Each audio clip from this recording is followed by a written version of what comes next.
So a founder's first set of supporters can be critical to the early success of a startup. Access to a wider audience gives traction, whether that's potential users, advisors, or funders. These elevator interviews are meant to give the founder broader exposure in a very quick way. Hi, Sarah. How are you today? I'm doing well. How about you? Not too bad. Emma and I are really glad to have you here. And Soundbite. And then afterwards, Emma, through her lens as an emerging innovator and former student of mine, will be asking a few clarifying questions. So whenever you're ready, go ahead. Okay, great. Thanks. Well, I'm happy to be here today. Happy for this opportunity.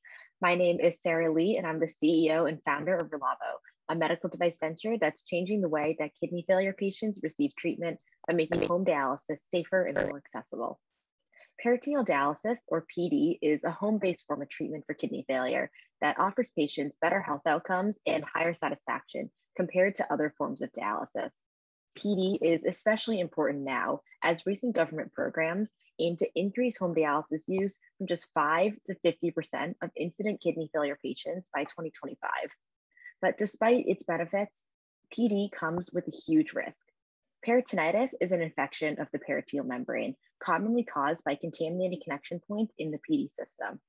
Existing efforts to prevent peritonitis, which occurs in nearly 30% of patients every year, are really solely based around education and patient vigilance, and these just aren't working. So to address this, we developed the Peritonex, a self-disinfecting connection device that minimizes the risk of peritonitis by internally disinfecting the tube ends with an antimicrobial solution. With the Peritonex, we'll provide current PD patients with higher quality care and allow more kidney failure patients to experience the benefits of home treatment. With this, dialysis clinics will have the tools to safely meet the government goals. So we are Relavo, and we invite you to join us as we reduce the burden of kidney failure and provide patients with safer treatment. Thank you. Wow, that was exactly 90 seconds. That was amazing. Okay, great. I really like your pitch. That was incredible. great. Very, very clear. First question I have for you, what inspired you to target this problem? Because it sounds like a very interesting problem, but just what inspired you? Yeah, so I first learned about this issue of infection in home dialysis as part of my capstone engineering project at Johns Hopkins University. And my team and I were just immediately interested in this space because of how many people are affected by kidney failure, both in the US and worldwide. And we're really interested in why this problem hadn't been solved before and why there had been so little innovation in this space.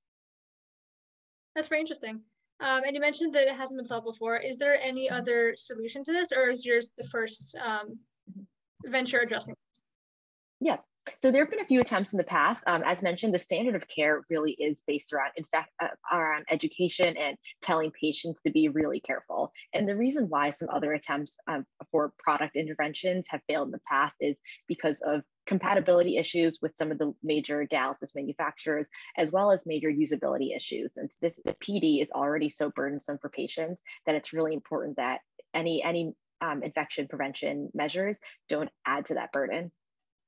Of course, definitely. And can you tell us a little bit where you're at now, like recent milestones, any of that? Yeah. So today we've built a few early prototypes and as well as established our infection prevention efficacy through both benchtop studies and animal models.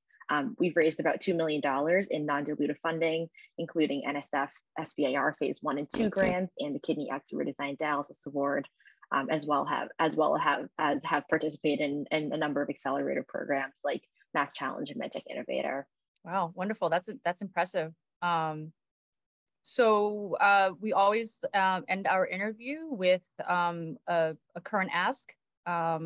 If that can be if you're actively fundraising or additional contacts, what can we do for you and help you spread the word on? Yeah, for sure. So we're currently raising a seed round of $2 million to complete product development and testing towards our FDA submission by late 2023. So we're of course looking for connections to potential investors in the medical device space. And then a secondary ask is we're always looking to expand our clinical network. So if you know people who are receiving dialysis, if you know nurses or nephrologists in the dialysis space, we would welcome any of those introductions. Wonderful. Thank you so much. As you know, in your fundraising journey, investors have many different levels of risk tolerances, as well as areas of investment interests. And every one of them also has a very broad network. So for those of you watching, if you or someone you know can potentially support Sarah in her amazing startup with a lot of traction off of very little resources, thoroughly impressed with that. Please look for details in the description or for this video to someone you think can help out. Thanks so much. Thank you, Sarah. Great. Thanks so much for your time. Take care.